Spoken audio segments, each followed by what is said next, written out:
Hello, good day employers. My name is Rizy Bailon from the Philippines. I am 29 years old, happily married with 3 kids. I worked before in Manila for 3 years. I serve 3 members of the family.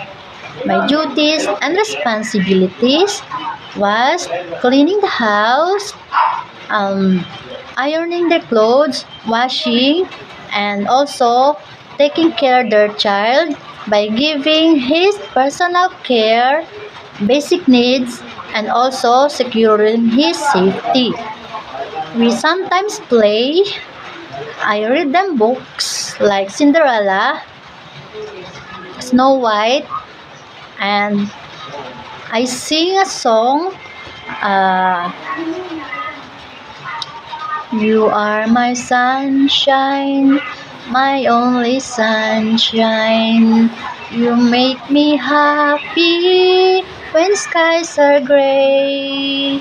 You'll never know, dear, how much I love you. Please don't take my sunshine away. Madam Sir, I want to work in Hong Kong to give a better life for my family. I hope you can choose me, and I promise I will do my best to do my duties and responsibilities. Thank you and God bless.